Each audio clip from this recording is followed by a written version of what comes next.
Welcome to the Sweet Science of Fighting podcast. Today we have Aaron Uthoff back for his second appearance. Welcome, Aaron. Thanks, James. Nice to be here.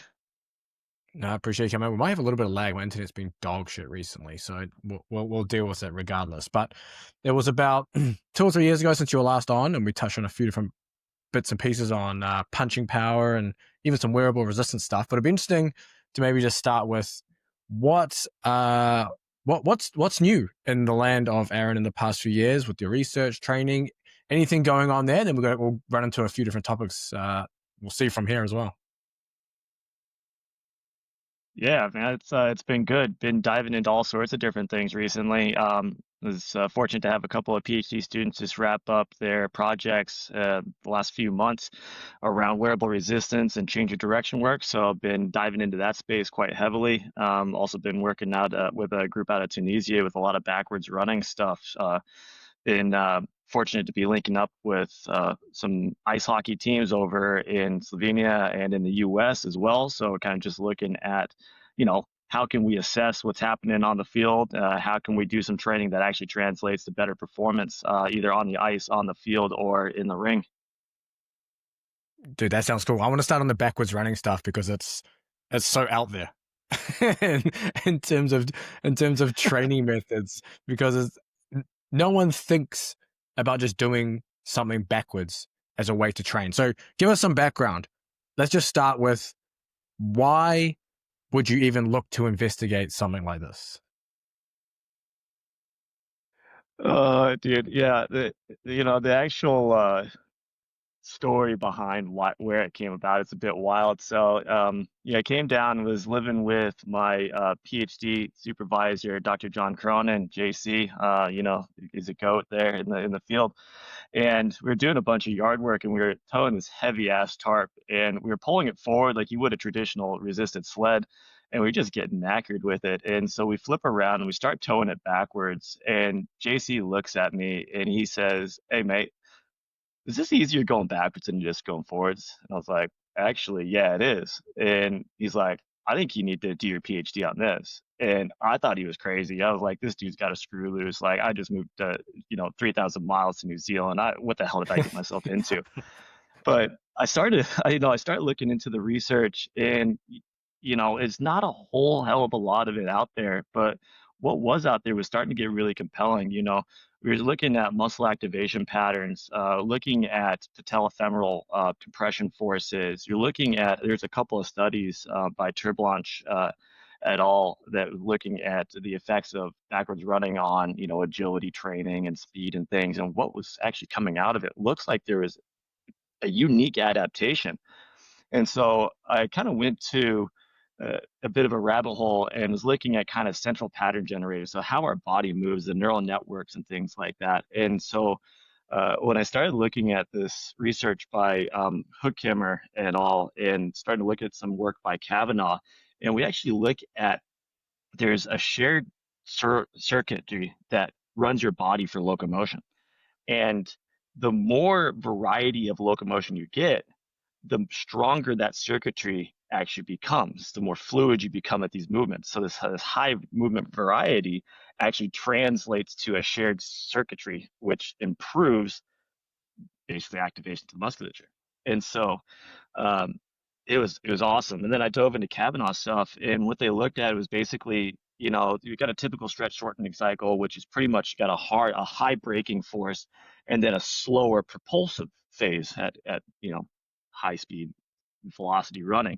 But when you look at it with backwards running, we actually see a slightly longer braking phase with slightly lower braking forces and higher propulsive forces. So instead of this hard landing, soft takeoff like you see forward, we actually see a soft landing, hard takeoff, which means that we're using the muscles, the fascia, the tendons, everything's working in just a slightly different manner. So we're getting unique adaptations from it. So that's basically what created this backwards running PhD and route that we went down. Dude, that's super interesting. What might be even more interesting to go further into is more the application side, because you cover a lot of, okay, maybe some of the reason why we're kind of looking at it. And we'll go probably further deeper into it too. But I think it'd be good to even start with the application of when, why, and how would you even implement this? Like, what scenarios do you see where running backwards even makes sense in a training program?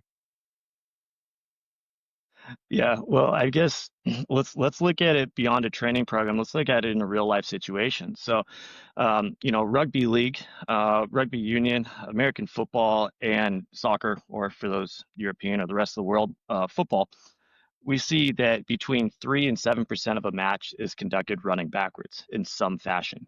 So we have to take that application and put it into a field scenario. And so when we look at that, we realize that this backwards or unique or weird locomotion pattern is actually utilized in key critical phases of having to get moved from a defensive phase into an offensive position or getting yourself into and out of a correct position. So from an actual application within the sport, you've got that. And then from a training perspective, again, we have to be moving in a bunch of different patterns. You look at a defensive back, and we've got defensive back, linebacker, things like that.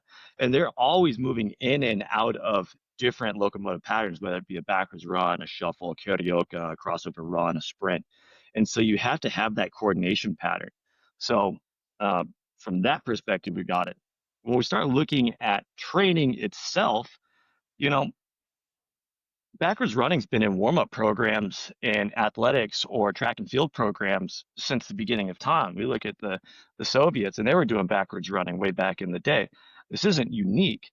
They were using it as a way to specifically target the hamstrings, and they were looking at a way to specifically target the quadriceps. So you get a high rate of force development from like a leg extension perspective, but you're also getting a high concentric action, high velocity concentric action for the hamstrings. And it's just a way that's not trained. You can't really train it any other way. If you're anything like me, you're short on time. Kids, family, work, training, and having to cook meals on top of that is just not going to happen. So I'm happy to announce Trifecta Nutrition are sponsoring the podcast. You get epic meals like these ones: turkey taco bowl, Texas barbecue protein plate. These are a couple of my favorites. But it means you don't have to prepare all your own meals, and it makes getting and good nutrition relatively easy. I've tried other meal delivery companies. Most of them are too high fat, not enough carbohydrates, or if you're getting kits where you have to cook it yourself, the portions for two is actually for one, especially if you are like me and you're training often. So if you want to take something off your plate and have meals like this delivered to your door, go down the description. There's a link there where you can order Trifecta meals. This is the performance line, which are higher protein and higher carbohydrate. And you can use code LIFTBIG40. You'll get 40% off your first order. Yeah, that's true. That's interesting. And I know Vern Gambetta has actually talked a bit about using backwards running exercises as part of warm-ups and training. What's interesting is so what might be interesting as well is obviously you mentioned about track and field using it. When people think of backwards running, they think of it's almost like a shuffle backwards if you're trying to do it fast, like if you watch like American football. I remember Vern talking about how when he likes to do backwards running with warm-ups, he wants it to mirror what it looks like with forward running. So we're interesting to know kind of your take on, are there certain ways you'd like people to do their backwards running, maybe depending on the sport and things like that? Are you trying to mirror the forward running motion, or is this kind of like just move back as fast as possible or as efficiently as possible? Yeah, surely it's going to be context specific for the sport. But just like Ambetta, my PhD and the research that we do with it, we're trying to mimic forwards running. We're actually trying to get minimum ground contact time. We're trying to get a bit of hip extension. We're trying to have you be nice and tall. And we want that because we actually want the foot to kick up and back. So you get that concentric knee flexion, but then you're also getting that concentric hip extension simultaneously. So we're putting the biceps femoris on a much higher concentric load in that shortened position to be able to train it and withstand the forces. And again, we're talking about a shared central pattern generators, this circuitry. If we can replicate the movement going in both different directions, we're going to create a better pattern, a more consistent pattern that's going to translate to both directions. So when it comes to specifically training it and the way that we use it to improve forward running speed or change of direction or things like that, yeah, we emulate it. And you'll see that in a couple of the literature reviews that we've done Sports Med, the new direction for training, the backwards running one, and then the one in the strength and conditioning journal, where it's kind of the practical applications and how you might coach it. Okay, I need to find those papers. I don't think I've read those ones. I'll have to find them after this and go through them. And you mentioned obviously kind of like the replication, and it's almost like I guess it's like a global input of the movement. It makes me think of kind of applications within combat sports. Then, even though it's not backwards running, but maybe switching stances could be a similar concept. So if you're an orthodox boxer doing shadow boxing southpaw, same thing with maybe shadow wrestling, you have the left foot forward versus the right foot forward. Potentially that could be another application, even though it's not maybe touching the same, uh, I guess, outputs in terms of backwards running when you're looking at, more push off, etc. Do you think that there's some kind of crossover there? Yeah, absolutely. You think about if you're in a standing up situation, combat situation, whatever your discipline might be, and you need to be able to propel yourself backwards to gain space from your opponent, whether that's to get out of striking range or to set up maybe a lower body strike as opposed to an upper body strike. That initiation that you might do from just doing like a 5 meter backwards sprint as fast as you possibly can, that's Mm. going to give you that same adaptation to be able to create space rapidly. So you're training that same pattern. Yeah, that's actually an interesting application because you don't. I guess you see it somewhat in certain maybe like cone, like closed kind of circuit cone drills and things like that. In terms of like that backwards movement. With the, do you think there's? I was going to come back to that question a bit more. With, do you think there is something there with even just switching to like your opposite side? So obviously you're just doing opposite movements. So orthodox boxer, and then you're doing more southpaw shadow boxing. If there is some kind of, as you mentioned, with the neural networks kind of being connected there, that becoming better at say southpaw shadow boxing will somehow transfer over to your orthodox boxing, just as a very crude example, because of that kind of global network. Yeah, sure. Surely there's going to be some sort of transfer there, and that's probably going to have some sort of unique adaptation from the way that the spinal engine working. We can think about, if you've got oblique slings and things like that, the way that it works. And so if you can actually train that backwards running, you're actually training it kind of similar to you would with a strike. Whereas, if we're looking at like sprinting or things like that, the motion is actually in the reverse pattern. Mm, So if you're doing a backwards running, you actually end up doing the spinal engine works similarly as it would with a strike, yeah. like an upper body strike or even a lower body strike. So I think that there's be a lot of transfer over to it, and that's an area that we haven't looked at yet, but would be really interested to know Mm. if anybody's out there doing it. Yeah, that's very interesting. So, in terms of application, then I'm assuming it's more as contextual to the sport, but interesting just to hear maybe general guidelines, like how are you implementing backwards running? Uh, I mean, it's very general, but within like a training program, in terms of maybe sets, reps, distances, anything that you kind of like to do or progression you'd like to have. Yeah. So basically, the way that we look at it is I've started out with kind of lower intensity backwards running and then increasing the intensity and then modifying volume, basically undulate the volume as you go up, like a step loading kind of progression with it. And the reason I do that is because people are not that coordinated. And yeah, if you fuck up going backwards, I've had a couple of people fall and break arms and things like that if they try to get to it too quick. And so yeah, yeah. So you want to make sure that they have the coordination to be able to perform the task effectively first. So yeah, it might look like uh, 6 reps of a 50% intensity backwards run. So basically 10 total reps across a session. And if you can think six at a low intensity, maybe three or two or three at a moderate intensity. So 70% to 80%, 90%, and then one or two maximum intensity. And then basically you just modify that. So and we're doing this over about 20 meters. We find that you pretty much tapped out maximum velocity at about 12 to 17 meters with backwards running. So doing much more isn't going to really give you that much more of an adaptation. So yeah, we're looking.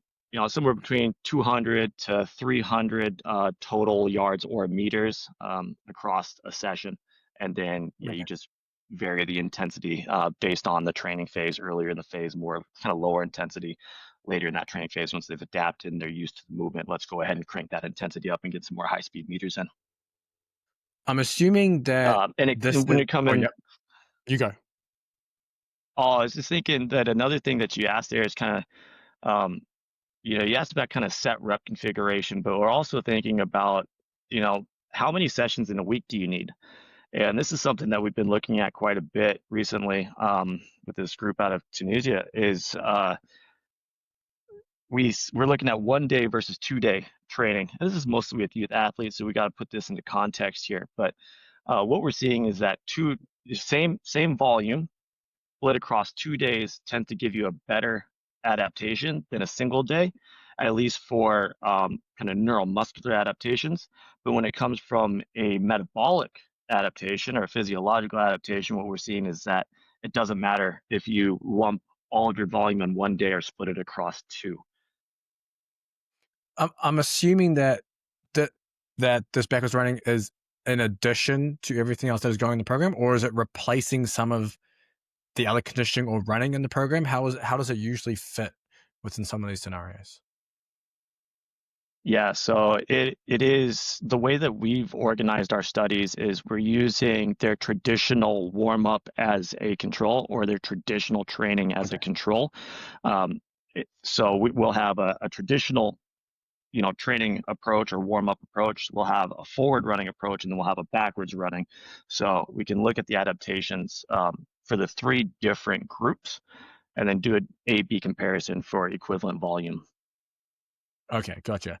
And then you obviously mentioned with the adaptations from that you're seeing from this running. So, what kind of outcomes are you seeing from some of these backwards running interventions, maybe compared to traditional warm ups or forward running or anything else that's going on? Yeah, it's I guess an important thing to start teasing out there, isn't it? Uh, Shockingly, and it surprised the shit out of me, you know, looking at it, is backwards running has been more effective than forwards running for improving vertical jump, counter movement jump height, for improving Yeah. forward running short acceleration, so up to 10-meter distances times, and more beneficial than forwards running for repeated sprint ability. So the Okay. basically looking at and it's not your fastest repeated sprint. It's actually the cumulative total repeated sprint across multiple trials, and we see that it's more stable across it. So highly so forwards running more effective than traditional sports training, backwards running more effective than forwards running training. And we're talking, moderate to very large effect sizes here, Wow. or for those of us that are more interested in a normal ass number, somewhere between like 10 to 25% improvements over forwards running. Wow. How long are these interventions typically? Yeah, so we typically are looking between 6 and 8 weeks. So yeah, that's a cycle or so. What do you put the superior changes for backwards running down to? How maybe how much would you put it down to it being a novel stimulus versus maybe some of the structural or physiological adaptations that you're looking to see?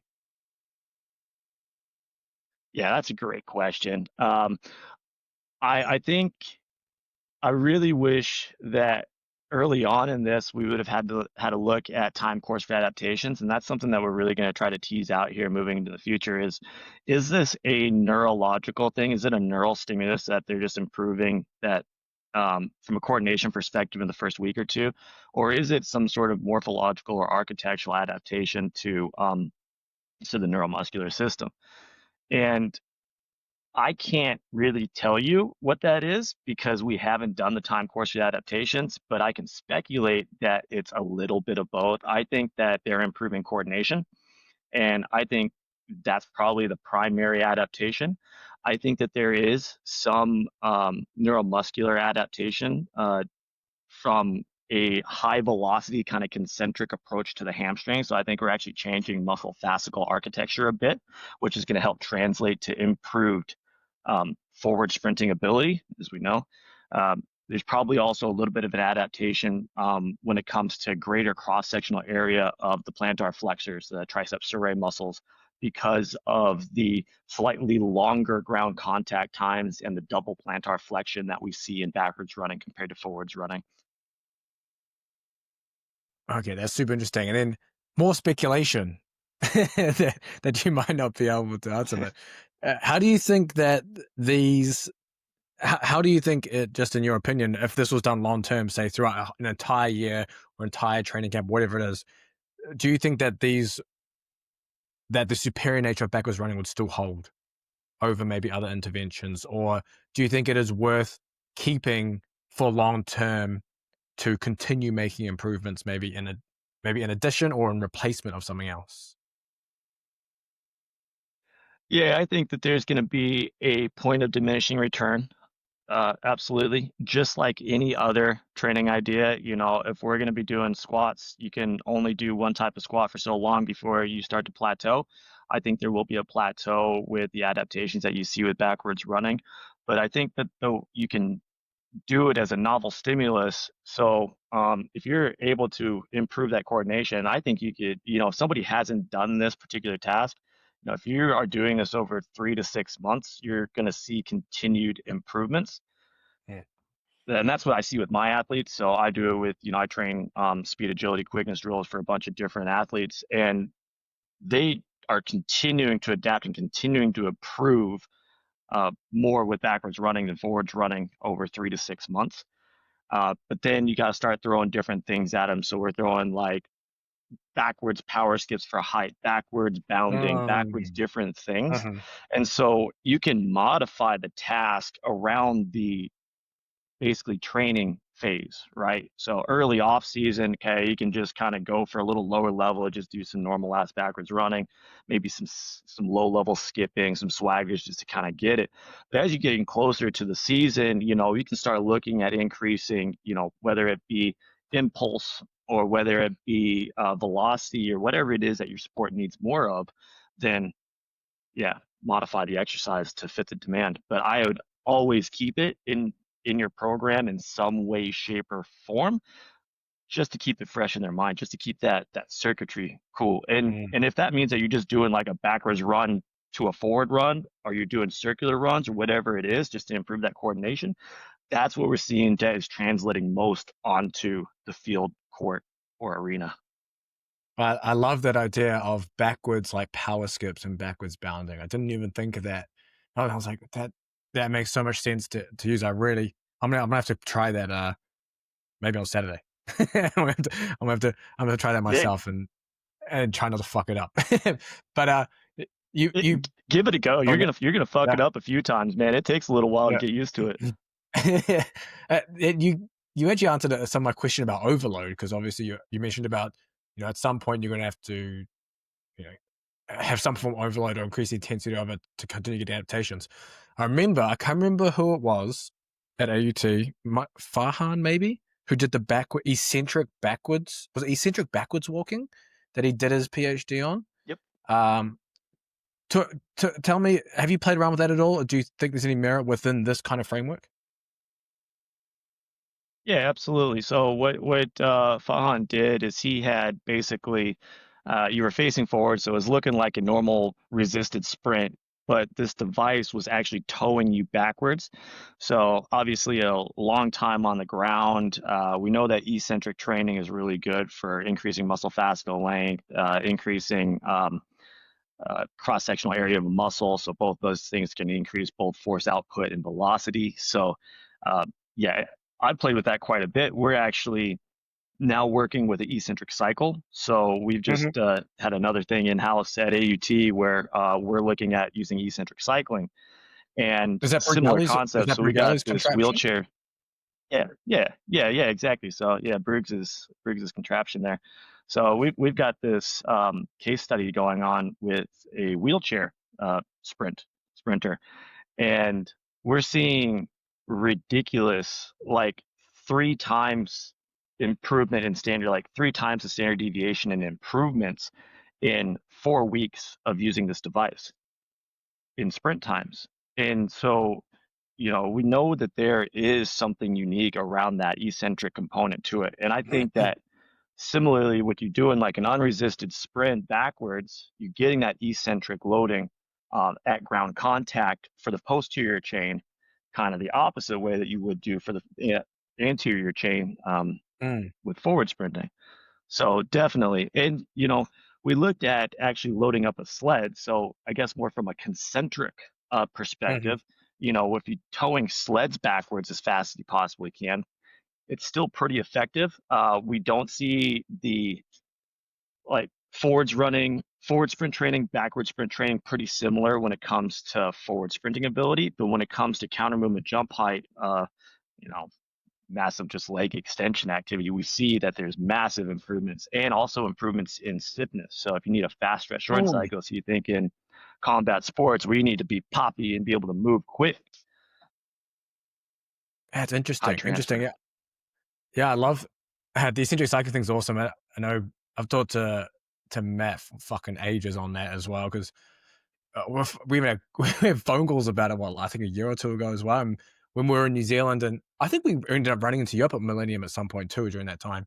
Again, we were doing my wife and I were heading up to Millennium, and on his little rigged up eccentric cycling device, he had one bike, two bikes facing each other. Oh yeah, Twice a week, I was sprinting my balls off, and then my wife was just resisting on the other side, just to get basically to do a lot of body training because her back was pretty screwed leading into the Olympics. But like the eccentric cycling stuff is so damn cool. Now it's he's got a motorized one, right? A motorized one that he's using up there that you can kind of yeah. sit on, and yeah, a lot easier Yeah, it's because motorized. I'm so doing a cool. similar thing, so I've got it where I'm implementing it with with my speed, agility, quickness training or my sprint athletes, and yeah, it's really cool. The eccentric cycle is a phenomenal tool. So how are you using the eccentric cycling then? Because what's interesting is when you think when you default eccentric training, you go, oh, that's really intense. Like I can't do this, multiple times a week, or I can't do it in the warm up or cool down, whatever. But with eccentric cycling, it's almost like even my mother saying it's almost felt like a recovery modality, even though it's like repeated eccentric action. So it'll be interesting to know how you're kind of using it. Yeah, so I'm using it in 2 different ways. So I'm using it first as kind of a thoracic mobility kind of spinal engine Mm, tool. Because if you're in a plank position, you can put your hands on it and it's going to work in a way that if you're keeping your hips stable, it's basically making a figure eight out of your T spine. hmm And that figure eight out of the T spine is going to translate to exactly what the spine is doing when you sprint. It's translating to what it's doing when you're striking. This is coming a lot from Angus Ross from High Performance Sport New Zealand.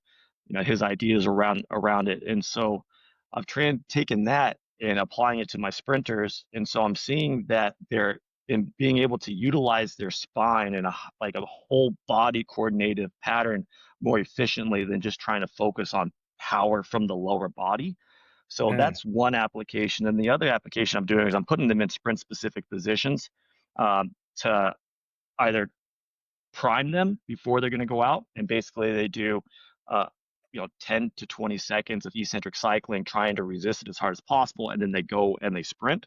So just kind of a Wait, so sprint specific potentiation kind of way. position, would that be like almost like in a hurdle position with their feet against the pedals? Oh, not hurdle, a Yeah, starting like a block wall position? drill. Yeah, like a wall drill. You think kind of 45-degree Yeah, where they're standing on it and it's eccentrically acting gotcha. on it. So, yep. So basically just an inverse pattern of what the foot contact looks like during the acceleration phase. So yeah, that's been really cool. And then I'll use it post exercise for kind of more of a metabolic adaptation. So more time under tension, depending on the phase of the season. Do you maybe just quickly explain for the listeners what this device actually looks like so they can visualize some of these things? Yeah. Okay. So we've got a couple of different ways. So imagine a recumbent cycle. You know, the ones where you're sitting down, you see your grandma, grandpa sitting on it. You get your kind of a geriatric population is really used to it. But instead of the cycles being propelled forward, they're actually being it's propelled by a motor going in the reverse direction. So if we have that, we have a recumbent version, and then let's assume now that we chop off the seat of that recumbent cycle and you're just left with the pedals of a bicycle. That's the version that I'm using with my athletes. Mm. Yeah, perfect. Yeah, I remember Matt showed me a bunch of applications. Some of the ones you mentioned there around that kind of plank position with the shoulders. Um, I can't remember the other ones he had, but yeah, there was like a lot of upper body ones too. It was like it was super interesting just seeing the application of it, and like that can be so useful in a sports performance setting. It needs to go mainstream. Dude needs to release it. Yeah, I'll oh, give him an email absolutely. We Yeah, do so, man, because yeah, we're commercializing it at the moment, and the applications we're seeing are amazing. So it's increasing range of motion, internal, external range of motion drastically. But what it's also doing is we're using it in baseball athletes as a warm-up strategy. So got this idea Mm, of tips, which is how many throws it takes to get warmed up before you hit maximum velocity of throwing, and we're seeing that you can reduce your total number of throws necessary to be prepared to throw at maximum velocity way faster when using the eccentric cycle. So we're thinking about bullpen situations. We're thinking about between innings. We're thinking about things like that. So, between an inning, you might have 10 to 20 minutes where you're just sitting around doing nothing, and the shoulder can cool down. So if you just hit, a few seconds up to a minute of something where you eccentric cycle, that pitcher can get back on the mound and be ready to throw at maximum velocity again. Not that yeah. everybody is a fast pitcher, but it allows them to maximize the velocity in any pitch pattern that they're going to be throwing. Interesting. Are you playing? I don't know if it has speed settings, but are you playing with any kind of different speeds on it? Yeah, so we've been playing with a few different things. So we've been playing with a three a 325. I think no, it's a 375 watt and a 750 watt version. So obviously from a power perspective. And then we're playing with velocities, so RPMs. So Mm, some we're going down, 30 RPMs. Other ones we've gone up to 60 RPMs. And then we're also playing with crank length, so range of motion mm, that you go through with it. And it's still early days, but it appears that the slower velocity tends to be giving better adaptations than high velocity for range of motion and kind of a warm up strategy. Just thinking practically, just from having done some of it, I would assume that the faster velocity is just harder to maintain tension against. Maybe. It's a coordination thing, really. Yeah, Yeah. that seems to be the thing that people have the hardest time with. Is just ability to activate their muscles at the right time to know Mm, when to resist it. yeah. Yeah, I can imagine at the and then at the faster speeds, it becomes even tougher because you're probably like getting near the top, and then you're having to release in the other one, and yeah, I can imagine it becomes more difficult. Yeah, but I'm a big fan of agonist antagonist kind of co-contraction timing training, and Hmm. so I think that there's a place for both speeds, a lower Mm, velocity and a higher velocity, depending on the level of athlete, what the specific adaptation it is, and kind of what your training goal is. nice. No, I love that we went down this eccentric cycling route because I needed to revisit it and reminded me I need to reach out to Brielli again to chat more on it. But it'll be interesting to go into the other area of research as well, maybe where things have potential, maybe new insights, new things you're doing, or things you're still doing from before within the kind of wearable resistance space. Um, maybe let's start for the listeners, kind of, what the hell is even wearable resistance to start with? So, because I think people, when they think wearable resistance, it's kind of like just the traditional like 20-pound weighted vest or something. It's funny. Yeah, well, I love wearable resistance, man. I'm glad that we get to chat about this. And wearable resistance isn't new. Everybody knows what this is. It's just a matter of kind of getting up to date that wearable resistance technology has changed over time. We've all seen that. lady walking down the road holding weights in her hands, speed walking. We've seen the ankle weights that have been used, in the gym for ages. CrossFit has popularized the weighted vest again, right? So everybody looks like a tactical athlete nowadays. But these are all wearable resistance. Now, what's happened is there's new technologies like there's a brand from the US, Amorpho. There is Lila from Malaysia, and what they allow is they allow basically different loading patterns. So they have a whole suit basically. So you have a global loading pattern, um, which means that you've got upper body loading where weight is distributed from your wrist all the way down to your ankle, or you have regional loading where you could wear just a vest or just a short or just a pant. And then you also have applications where you can do local loading patterns. So we can think of for just on the calf or just on the forearm or just on the upper arm or just on the thigh. And so now we've got these garments that you can either come with a specific weight or you can actually change the weights on and the pattern of the weight and all these different things to create a specific adaptation or a specific load, depending on whether it's a technical adaptation you're looking for, whether it's a neuromuscular or physiological adaptation you're looking for. Is that Does that is that clear enough? yeah. Does that Omorpho one? Do they do what Delilah Exogen does with the individual loading, or is that just like a weighted garment? It's a weighted garment, more so. It's a little bit more comfortable, and it does allow a slightly. It handles a little higher velocities better, just because it's fully kind of attached to you, as Mm. opposed to some of the Leela stuff, which can slide around depending on how much load you're using and which regional location you put it on. Mm. So how are you using this at the moment with any of your athletes or within research? Yeah, let's talk research first, and Yeah. then we'll kind of just get an idea of where it's been used, its kind of application, and then I'll talk to you a little bit around how I've been using it and how I've heard it being used as well, Perfect. for kind of specific things. So, from a research perspective, we think about, well, first of all, why would we use wearable resistance versus just doing normal resistance training? And the idea behind this is essentially the velocity specific overload. I don't want to geek out too hard, but I do kind Dude, of go love the for it. physics behind it. Go for it. So, Go. Hit it. okay. Just So, for my own, all right. just for myself, selfishly. I'm sure people tend to enjoy the science stuff too on here. So hit it.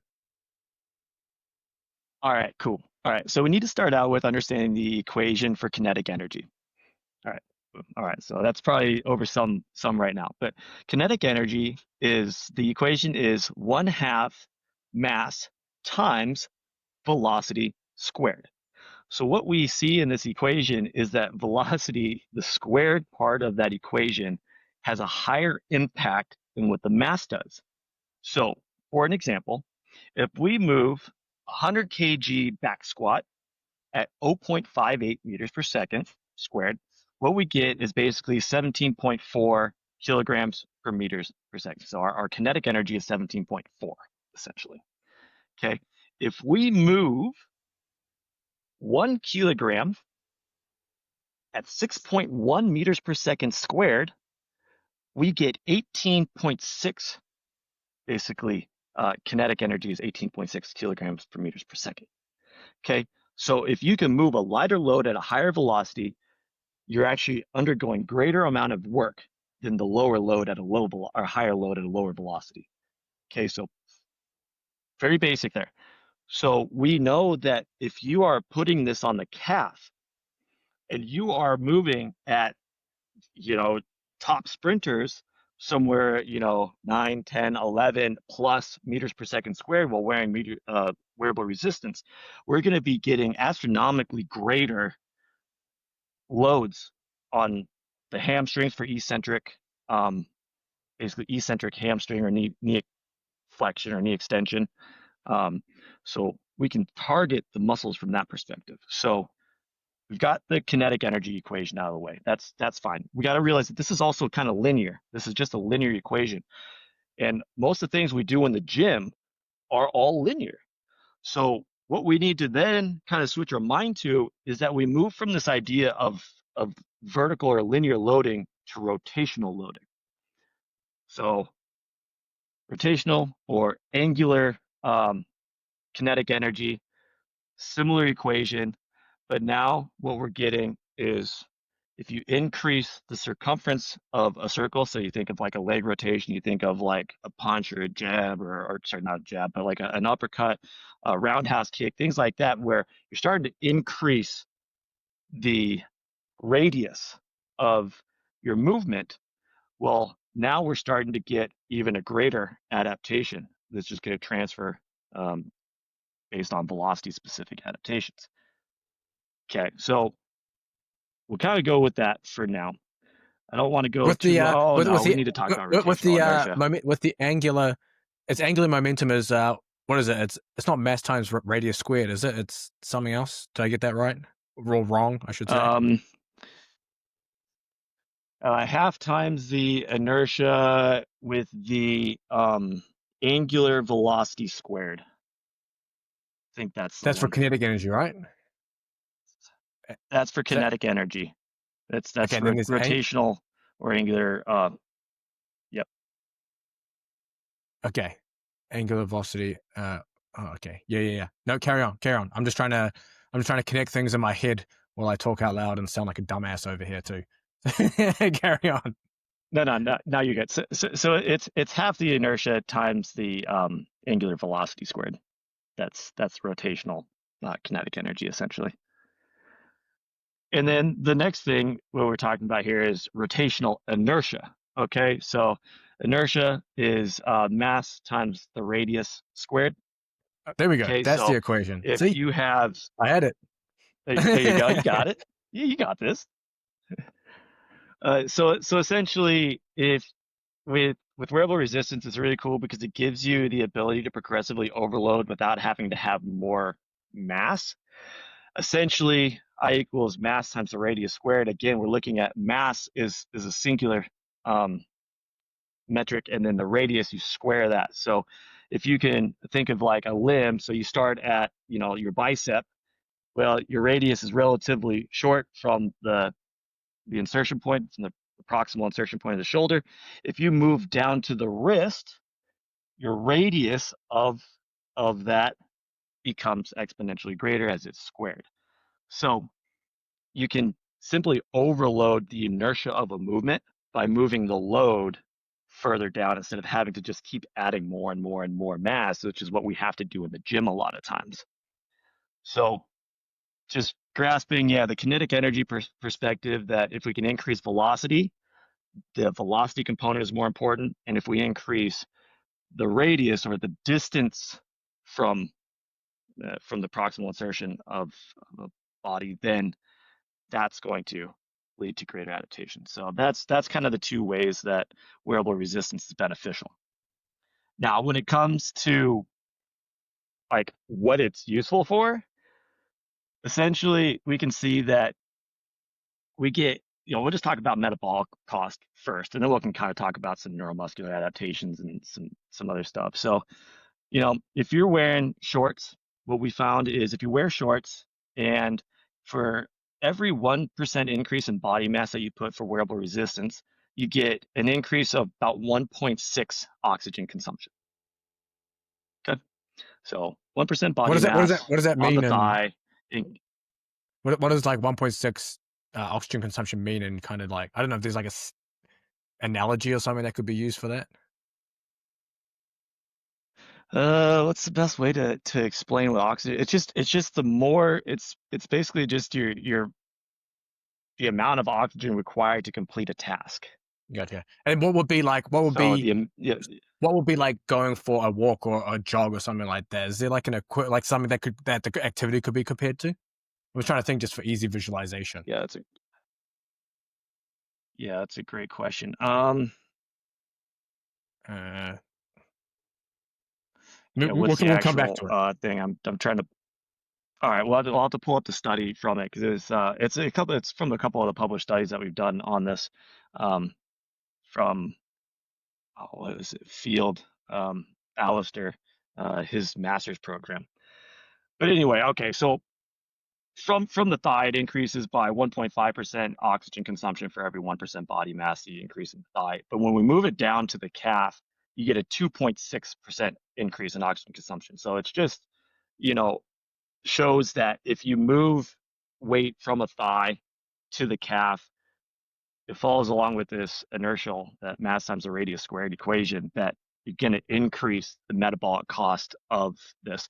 So essentially, from a practitioner standpoint, stepping away from science and all this jargon and stuff, if you are looking to get the most bang for your buck and you actually want to increase the cardiopulmonary or cardiorespiratory adaptations from an athlete, or basically load on them, you want to get more in less time, you can just use some calf loading, and basically that's gonna put, well, it's, yeah, about 8 to 12% more work required, from the cardiorespiratory system versus Mm.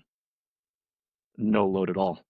So you could even, as you mentioned, you could add 1% of body mass of some wearable resistance to your calves. Say you're doing shadow boxing or we'll call it shadow kickboxing or whatever, and you're able to increase the metabolic cost of maybe your shadow boxing. And you could also potentially use like weighted gloves that are maybe like, because obviously you can get like 20-ounce gloves or whatever, and that could also increase the metabolic cost of the upper body. Or you could just wear the wearable resistance up there too. And the idea of that would then be now you're getting a stronger quote unquote cardio stimulus from your shadow work, correct? 100%. Okay. Yeah, absolutely. Yeah, that's the way, and that's kind of the way it's been used.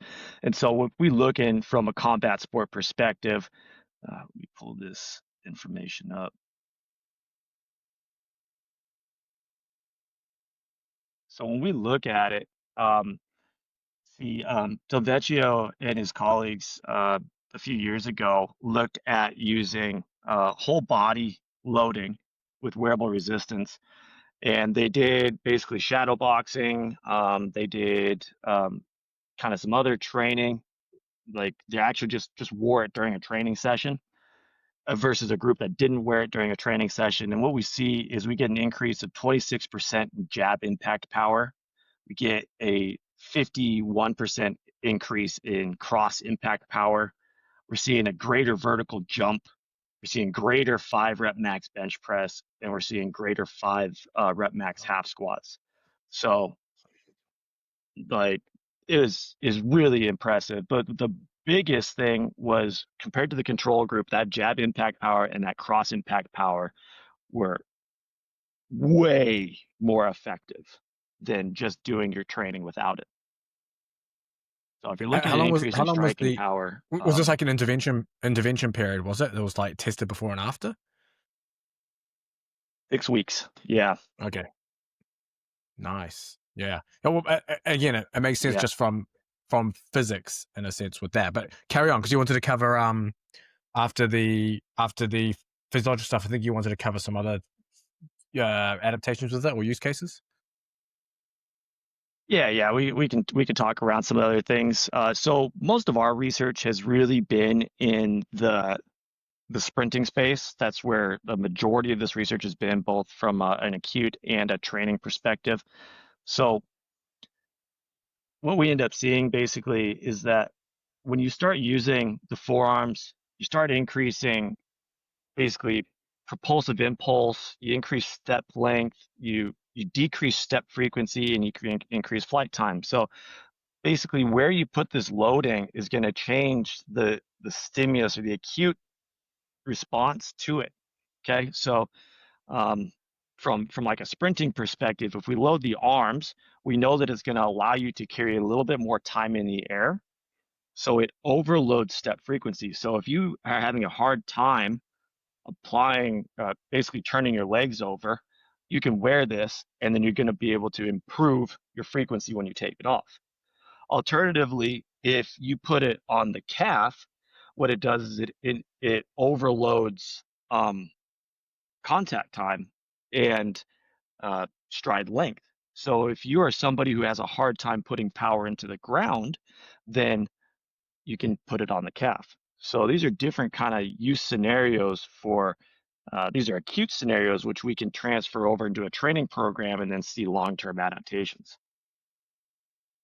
Yeah, I love that. And I guess maybe more in a combat sports context, how maybe if could be speculative, could be something you've seen or done. How then are you looking to, I guess, to create this overload of potentially users? I mean, even within that paper, you're looking at.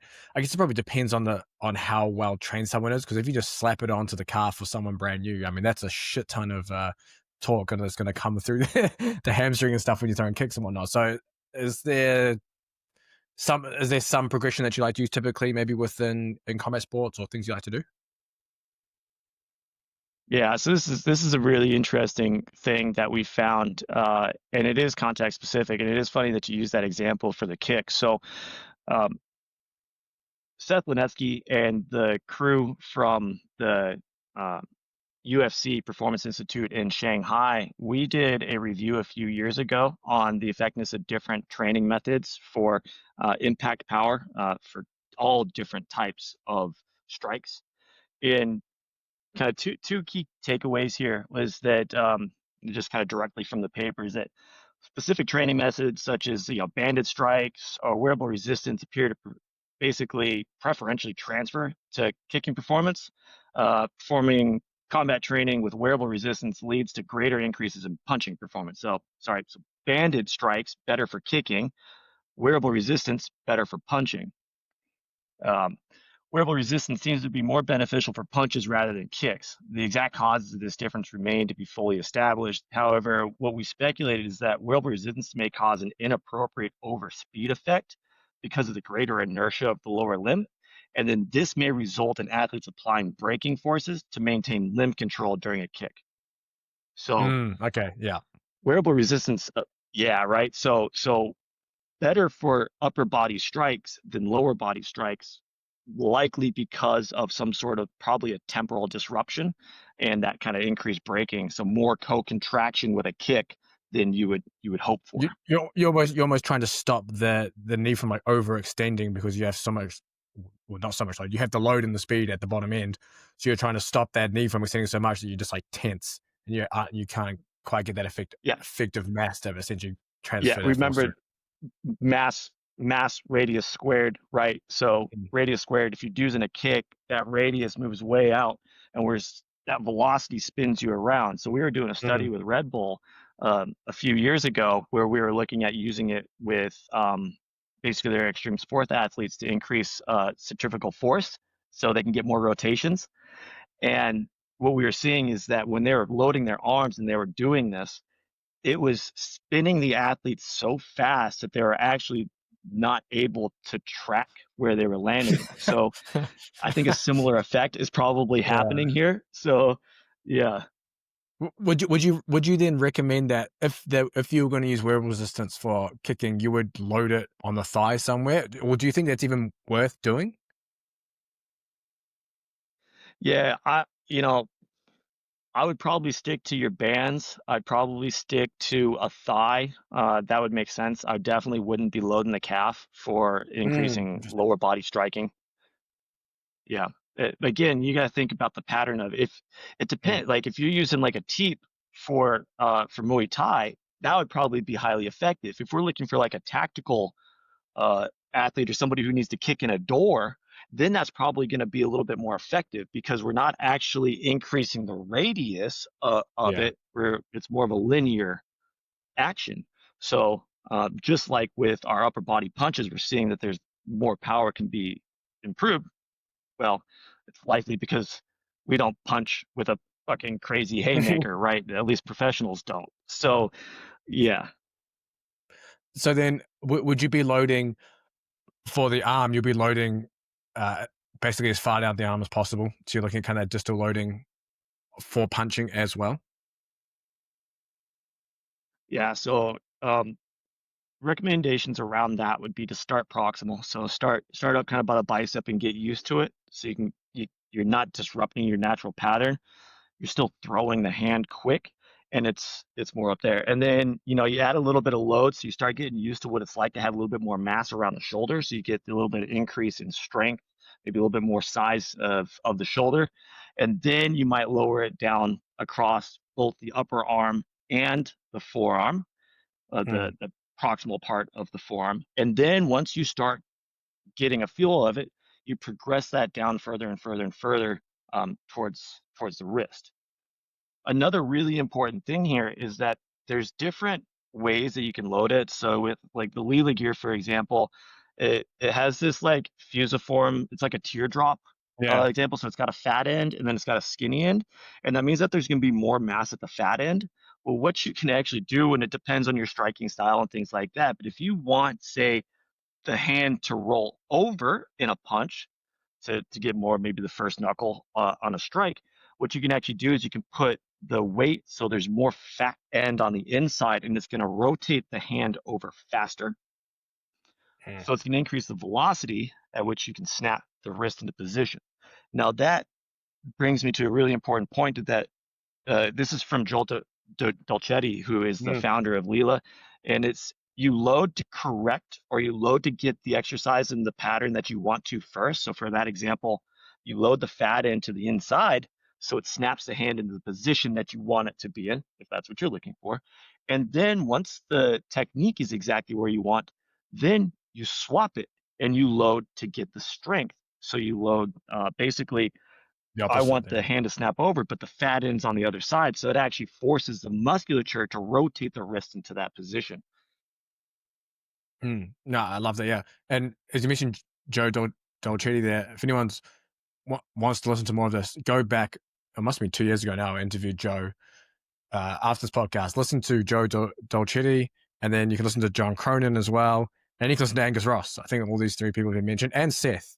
You can listen to all of them on the podcast. So you guys got a shit ton of listening to do after this one too. But that brings us to basically up to the hour, Aaron. Where can people find a follow and keep up with what you're doing? Or is there anything that I missed from Wearable Resistance first before going through all your socials? Oh man, I could talk about wearable resistance all day. We've done stuff in golf. So if you're looking to improve your golf swing, if you're looking to improve your strike, your yeah, club head speed, ball carry distance, if you're looking to improve your accuracy with it, let us know. Like I said, we're doing it in the extreme sports space. So if you're looking to improve that, yeah, hit me up. And then also always doing stuff in that combat space. So yeah, if you're interested, yeah, please reach out. Yeah, you can get me at email. So I'm at aaron.uthoff@aut.ac.nz. So that's my email contact at the university. You can get me at Dr. Aaron Uthoff on Instagram, and yeah, that's pretty much me. Sweet. I'll link all this up in the description for anyone who's interested too. But I appreciate you coming on and sharing that all. That was I thoroughly enjoyed going through some of the unique stuff, and we'll chat again soon, I'm sure. Yeah, thanks, James. Thanks for having me on, man. It's always good to catch up, and yeah, hopefully your listeners got a little bit out of this, and yeah, look forward to hearing from them.